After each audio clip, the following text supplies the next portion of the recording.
Addition of to vector हम लोग पिछले 2 दिनों से पढ़ रहे हैं, जिसमें यह समझ गए हैं कि दो वेक्टर को ऐड करने के बाद जो नया वेक्टर बनता है उसका वैल्यू इसी फार्मूला से निकाला जाता है।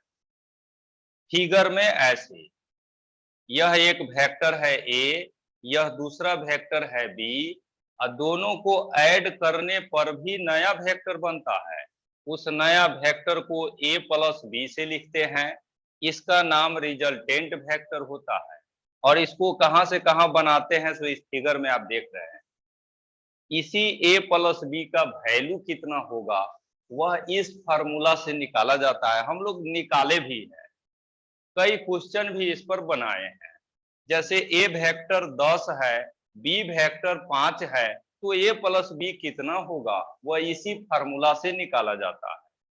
नेक्स्ट, कोई भी वेक्टर का वैल्यू तीर के लंबाई के बराबर होता है। एरो लेंथ जितना बड़ा होगा वैल्यू बड़ा होगा, एरो लेंथ छोटा होगा वैल्यू छोटा होगा।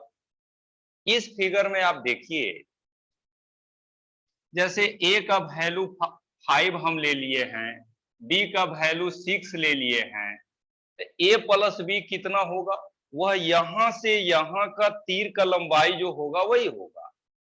एज फॉर एग्जाम्पल हम ले लिए हैं कि यह 9 है, यहाँ इक्वेशन में रखने पर रिजल्ट मिलता है। ऐसे आपको समझाने के लिए हम मान लिए हैं 9 है। एक वेक्टर 5 दूसरा 6 और दोनों को ऐड किया गया तो 9 आया है। अब देखिए, अगर आप थीटा को बदल देते हैं, जैसे अभी थीटा का value as for example 60 degree है, 60 डिग्री। अगर बी वेक्टर इधर घुमा दिया जाए, ये बी वेक्टर न रहे, यह अब हो गया है। देख लीजिए, अब ये सब हटा रहे हैं, अब बी वेक्टर यहां आ गया है, तो स्वाभाविक रूप से अब रिजल्टेंट वेक्टर को ऐसे नहीं बनाया जाएगा। रिजल्टेंट वेक्टर अब यहां से यहां खींचा जाएगा। पहले रिजल्टेंट यानी ए प्लस बी वेक्टर इतना ही बड़ा था, अब देखिए यहां से यहां तक हो गया है। स्वाभाविक रूप से वैल्यू बदल गया है। पहले 9 था, अब 11 आ जाएगा या 10 आ जाएगा। कहने का मतलब यह है कि दो वेक्टर को जोड़ने के बाद जो नया वेक्टर बनता है उसका वैल्यू इस थीटा पर डिपेंड करता है कि थीटा का वैल्यू 0 डिग्री है कि 60 डिग्री है कि 90 डिग्री है कि 120 डिग्री है, इस पर डिपेंड करता है। यही बात यहां हम लिखे हैं, the value of A plus B depends on angle theta. 0 degree पर अलग आंसर आएगा, 30 डिग्री पर अलग आएगा, 90 डिग्री पर अलग आंसर आएगा। ये सब बात हम लोग जानते हैं। अब देखिए आगे, दो वेक्टर के बीच का एंगल जब हम लोग पढ़ रहे थे या आपको जब पढ़ाया जा रहा था, स्पष्ट रूप से हर तरह से हमने सिखाया है कि दो वेक्टर के बीच में का एंगल 0 डिग्री से 180 डिग्री के बीच में कुछ भी हो सकता है। 180 से बड़ा कभी नहीं होता है और 0 से छोटा कभी नहीं होता है। सबसे बड़ा वैल्यू 180, सबसे छोटा वैल्यू 0 डिग्री, ये दोनों के बीचे में होता है। ए प्लस बी के फार्मूला में कॉस थीटा है, यहाँ थीटा का वैल्यू 0 डिग्री भी हो सकता है, 150 डिग्री भी हो सकता है, 180 डिग्री भी हो सकता है, कुछ भी हो सकता है, लेकिन 0 से 180 के बीचे में होगा। इसीलिए हम लोग कॉस थीटा का यहाँ पर चार्ट लिख लेते हैं, यह समझने के लिए कि अलग अलग एंगल पर कितना कितना वैल्यू आएगा। यहाँ चार्ट वही बनाने जा रहे हैं, और 90 डिग्री तक का तो आपको यादें है, वही लिख देना है। कॉस थीटा 0 डिग्री पर 1 होता है, 30 डिग्री पर √3/2, 45 डिग्री पर 1/√2, 60 डिग्री पर 1/2 और 90 डिग्री पर 0। 90 से 180 के बीच में यही वैल्यू सब होता है, लेकिन माइनस में होता है। अब देखिए यहाँ 0 है, तो 0 से पहले कौन था, 1/2, तो यहाँ लिखेंगे -1/2। इससे पहले -1/√2, इससे पहले -√3/2, और सबसे शुरू में 1 था तो यहाँ पर 1। ये है कॉस थीटा का वैल्यू, ये वैल्यू एक्सपेरिमेंटल वैल्यू है। अब ये जो चार्ट बना है इसमें देख लीजिए ध्यान से, सबसे बड़ा वैल्यू कौन है और सबसे छोटा वैल्यू कौन है, वही हम लोग को देखना है। क्योंकि कॉस थीटा सबसे बड़ा होगा, ए प्लस बी भी सबसे बड़ा होगा। कॉस थीटा सबसे छोटा होगा तो ए प्लस बी भी सबसे छोटा होगा। आप इस लिस्ट को देखिएगा तो यहां से दिखाई देता है कि कॉस थीटा का वैल्यू 0 डिग्री पर 1 है, बाकी सारा वैल्यू को आप देखिए 1 से छोटा ही है, सब वैल्यू 1 से छोटा है। इसको भी आप सोल्व कीजिएगा, √3 का वैल्यू 1.732/2 सोल्व कीजिएगा तो 0.866 ये आएगा। ये जो वैल्यू आप लिखे हैं वह 1 से छोटा है, ये भी सोल्व कीजिएगा 0.707, इसको सोल्व कीजिएगा 0.5। 30 डिग्री का वैल्यू, 45 डिग्री का वैल्यू, 60 डिग्री का वैल्यू सब यही है, ये सब 1 से छोटा है। तो मैक्सिमम वैल्यू कौन है, यह है 1।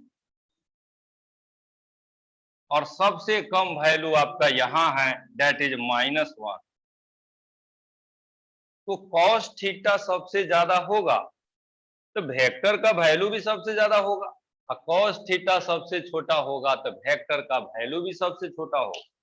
यहां से शिक्षा यह मिल रहा है कि a प्लस बी का सबसे ज्यादा वैल्यू तब होगा जब कॉस थीटा आप 1 रखिएगा, a प्लस बी का सबसे कम वैल्यू तब होगा जब कॉस थीटा -1 रखिएगा।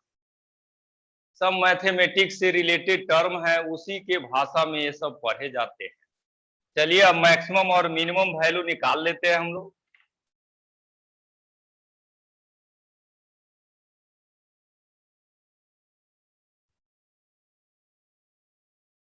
यहीं पर लिखेंगे for maximum a plus B cos theta का वैल्यू मैक्सिमम होना चाहिए।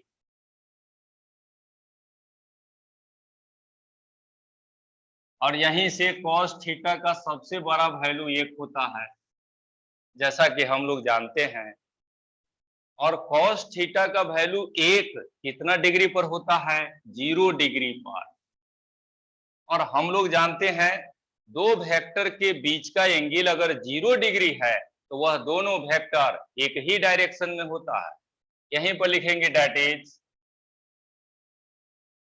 Both vector lies in same direction.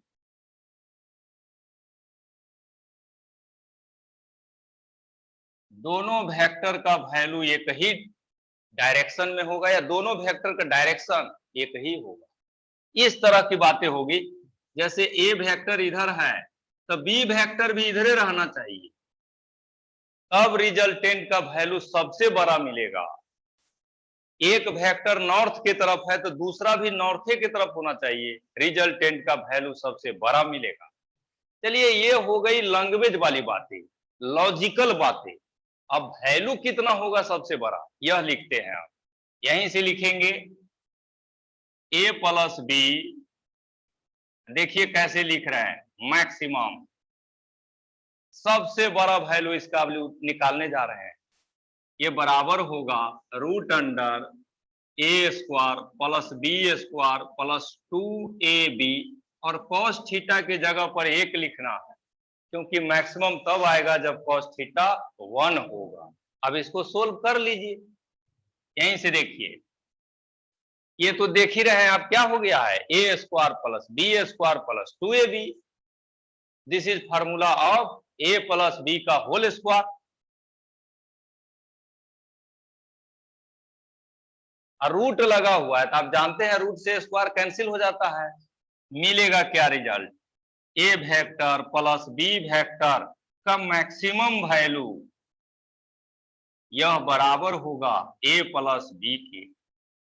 Resultant vector का सबसे बड़ा वैल्यू यही होता है। एक और बातें हैं जिसको आप लोग जानते हैं लेकिन हम याद दिला देते हैं। ये जो इक्वेशन हम लोग लिखते हैं a प्लस बी का मैग्नीट्यूड बराबर होता है root under A square plus B square plus 2ab cos थीटा। इसमें यह a वेक्टर है, यह भी वेक्टर है, लेकिन यहां जो a लिखे हैं ये वेक्टर नहीं है, ये वेक्टर का मैग्नीट्यूड है। यह b भी मैग्नीट्यूड है, ये सब मैग्नीट्यूड होता है। उसी तरह से वहां पर यह वेक्टर नहीं है, this is magnitude of vector, this is magnitude of vector. इसको ऐसे भी लिखते हैं ए वेक्टर का मॉडुलस प्लस बी वेक्टर का मॉडुलस, मैक्सिमम वैल्यू यही होता है। रिजल्टेंट वेक्टर का वैल्यू इससे बड़ा हो नहीं सकता है। थोड़ी देर में एग्जाम्पल भी आपको बताएंगे, वहां से फिर सब क्लियर हो जाएगा।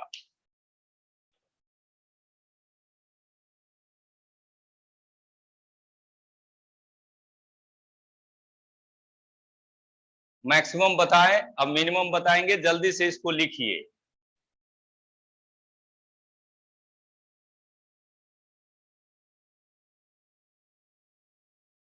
जिस तरह से मैक्सिमम आप पढ़े उसी तरह से अब मिनिमम। यहीं से हम लोग लिखेंगे cos थीटा का वैल्यू मिनिमम होना चाहिए। यहीं से लिखेंगे cos थीटा बराबर, cos थीटा का सबसे कम वैल्यू होता है -1, और यह कितना डिग्री पर होता है 180 डिग्री पर। एंगल 180 डिग्री का मतलब है दोनों वेक्टर अपोजिट डायरेक्शन में होगा। यहीं पर लिखेंगे both vector lies in opposite direction.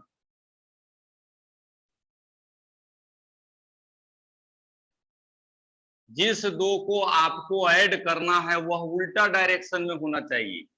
A vector इधर है तो बी वेक्टर इधर होना चाहिए। अगर इस तरह से दो वेक्टर रहेंगे तो रिजल्टेंट मिनिमम होगा, सबसे कम। अब सबसे कम होगा कितना, वैल्यू कैलकुलेट कर लीजिए। यहीं से लिखेंगे A vector plus B vector का मिनिमम, ये बराबर हो गया है root under A square plus B square plus 2ab। cos थीटा का वैल्यू लेना है -1। अब इसको सोल्व कीजिएगा ना तो यह हो जाएगा A square plus B square minus 2ab।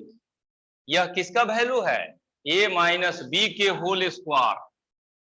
यहीं से a माइनस बी का होल स्क्वायर, रूट से स्क्वायर कैंसिल हो जाएंगे, और यहीं से a प्लस बी का मिनिमम वैल्यू यह बराबर होगा a माइनस बी के, या इसी को आप ऐसे भी लिख सकते हैं a माइनस बी।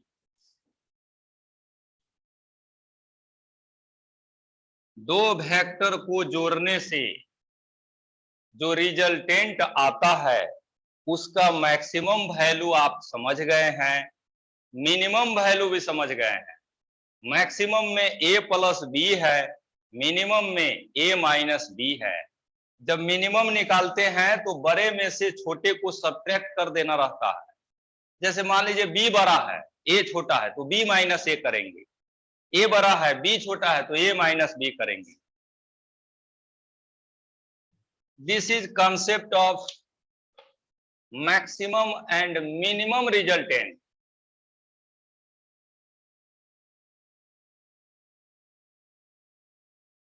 अब इस पर क्वेश्चन भी होंगे, अब क्वेश्चन बनाते हैं हम लोग।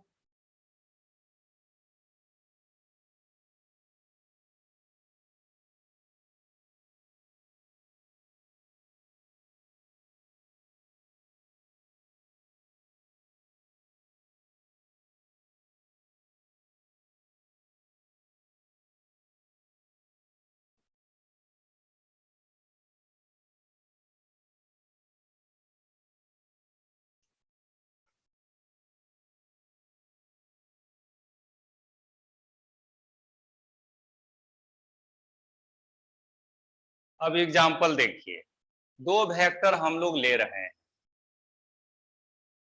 एक वेक्टर यह है ए, इसका मॉडुलस दिया है 6 मीटर। एक वेक्टर है बी, इसका मॉडुलस दिया है 5 मीटर। तो ए प्लस बी कितना होगा, मतलब दोनों को ऐड करेंगे तो क्या होगा, यानी यह निकालना है हम लोग को, ए प्लस बी, इसका वैल्यू कितना होगा यही हम लोग जानना चाहते हैं। तो इसका वैल्यू निकालने के लिए तो फॉर्मूला है √a² plus B square plus 2ab cos theta. लेकिन मैक्सिमम मिनिमम निकालने के लिए आपको थीटा की जरूरत नहीं है, क्योंकि आप पढ़ चुके हैं। मिनिमम तो आपके सामने लिखा हुआ भी है, मैक्सिमम भी हम लोग जानते हैं। यहां पर ऐसे लिख देते हैं, देखिए सीधे लिख देंगे ए प्लस बी, यह है मैक्सिमम वैल्यू, और यह है A minus B, this is minimum value. तो मैक्सिमम मिनिमम हम लोग समझ गए। अब सबका वैल्यू पुट करते हैं, यहीं से लिखेंगे A vector plus B vector का मैग्नीट्यूड। अब देखिए मैक्सिमम लिखना है तो क्या करना है, दोनों को सिंपली ऐड करना है। ये दोनों को सिंपली ऐड करेंगे तो क्या आ जाएगा 11। अब देखिए यहां पर घटाना है, घटाएंगे तो क्या आएगा 1 मीटर।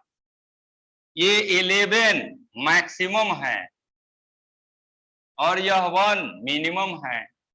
ऐसा लिखने का मतलब है ये दोनों वेक्टर को जब जोड़ेंगे तो 11 से बड़ा कभी नहीं होगा, 1 से छोटा कभी नहीं होगा।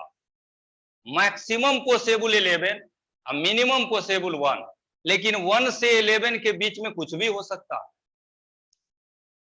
जैसे 0 डिग्री पर मैक्सिमम, 180 डिग्री पर मिनिमम, लेकिन बाकी बीच के एंगल पर तो कुछ वैल्यू आएगा।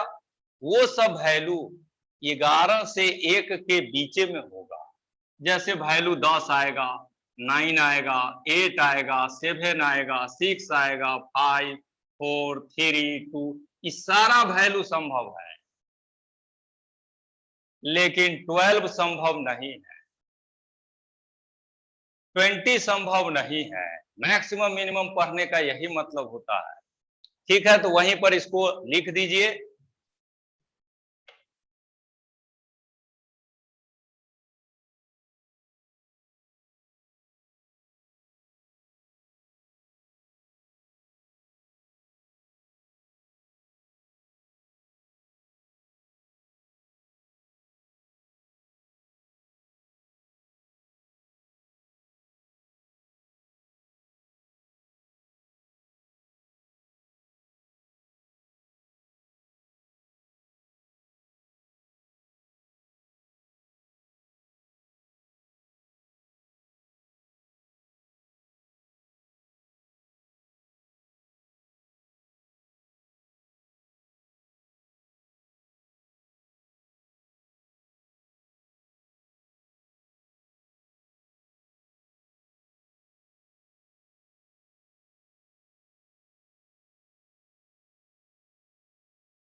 यहां पर एक क्वेश्चन लेकर के आए हम।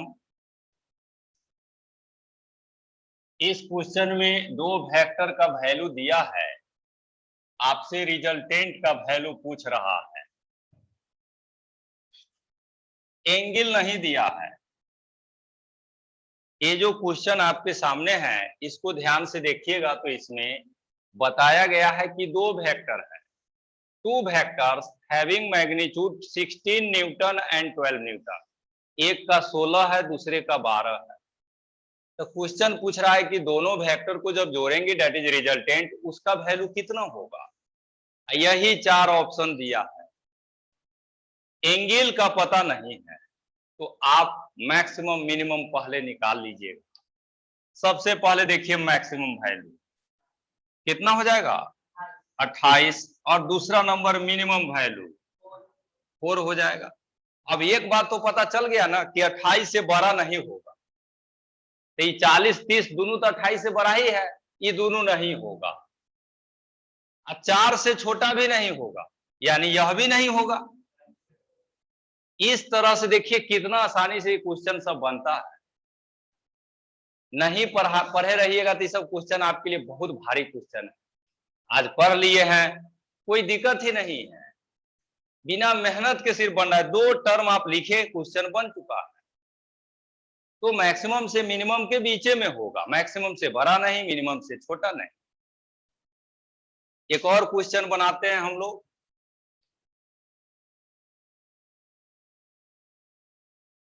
If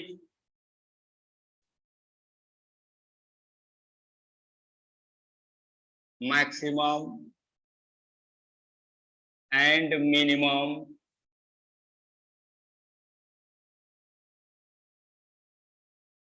value of resultant of two vectors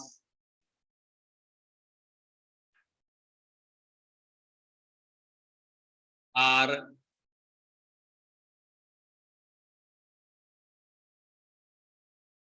ten meter and 4 meter, then find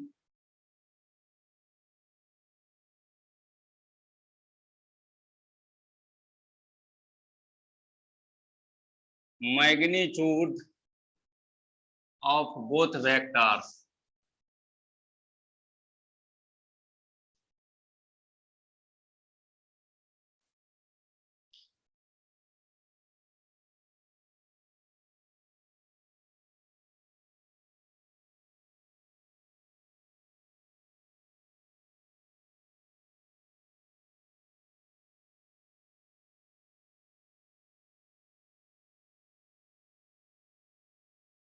आज जो मैक्सिमम मिनिमम आप पढ़ रहे हैं इसी पर आधारित एक और क्वेश्चन आपके सामने आ चुका है।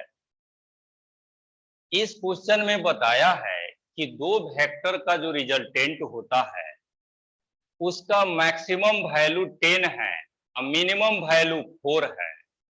तो क्वेश्चन पूछ रहा है बताइए दोनों वेक्टर का वैल्यू कितना होगा, यही पूछ रहा है। तो क्वेश्चन यही है, सोल्व कैसे करेंगे सो देखिए। क्वेश्चन में दिया हुआ है गिवन a प्लस बी का मैक्सिमम वैल्यू दिया हुआ है, कह रहा है कि यह है 10 मीटर, और क्वेश्चन में a प्लस बी का मिनिमम वैल्यू भी दिया है, ये बराबर है 4 मीटर। हम लोग आगे पढ़े हैं मैक्सिमम होता कितना है, a प्लस बी का मैक्सिमम वैल्यू कितना हम लोग पढ़ के आए हैं a प्लस बी के, दिस इज 10। मिनिमम कितना पढ़े हैं a minus B, this is equals 4। This is equation 1, this is equation 2। और हम लोग से a और ba का वैल्यू पूछा है कि दोनों वेक्टर का अलग अलग कितना वैल्यू है, यही पूछ रहा है। दो इक्वेशन है, दो ही वेरिएबल है, हम लोग आसानी से सोल्व कर लेंगे। यहीं से लिखेंगे फ्रॉम इक्वेशन 1 एंड 2। पहला इक्वेशन में देखिए क्या है, a प्लस बी 10 हो गया, दूसरा में है a माइनस बी 4 हो गया। दोनों को ऐड कर दीजिए तो b से b कट गया, यह हो गया 2a और इधर 14, यहां से a निकालिएगा 7 मीटर। a निकल गया है, b सोल्व कीजिएगा तो यह आएगा 3 मीटर। ऐसे भी क्वेश्चन रह सकते हैं, उस तरीके से भी रह सकते हैं। ये था explanation of maximum and minimum value of resultant. अब इसी तरह का एक क्वेश्चन दे रहे हैं, बनाइएगा सब लोग, अब बना के भेजिएगा।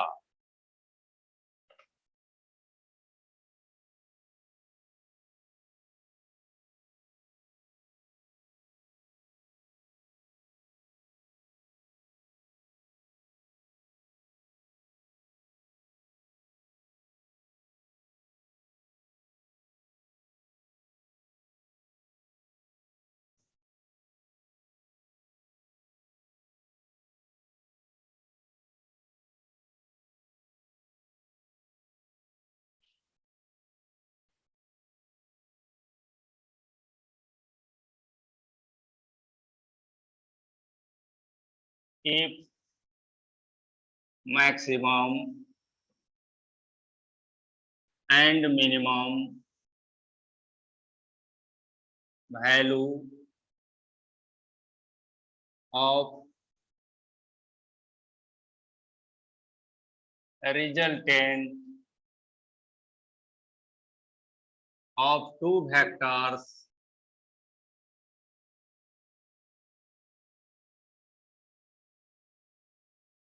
are 16 meter and 4 meter,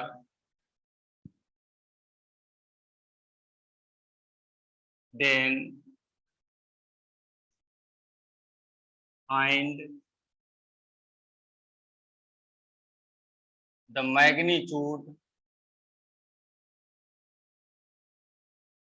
of resultant vector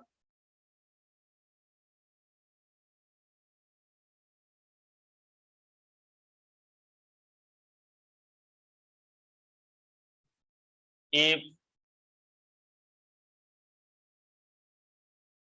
two vectors are perpendicular.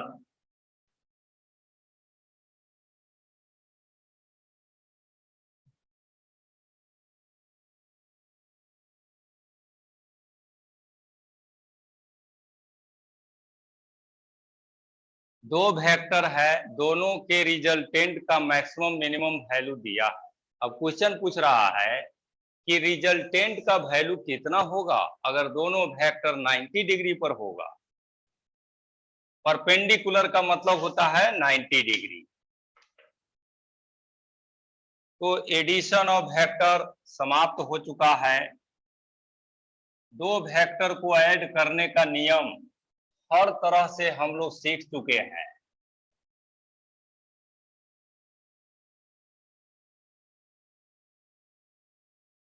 अब टाइम भी खत्म होने वाला है, इसीलिए अब नया जो है सब्ट्रैक्शन ऑफ वेक्टर, उसको हम लोग अब कल पढ़ेंगे। इस क्वेश्चन को बना के अवश्य भेजिएगा। इसके बाद जो है सब्ट्रैक्शन ऑफ वेक्टर पढ़ना है, उसको कल पढ़ाया जाएगा।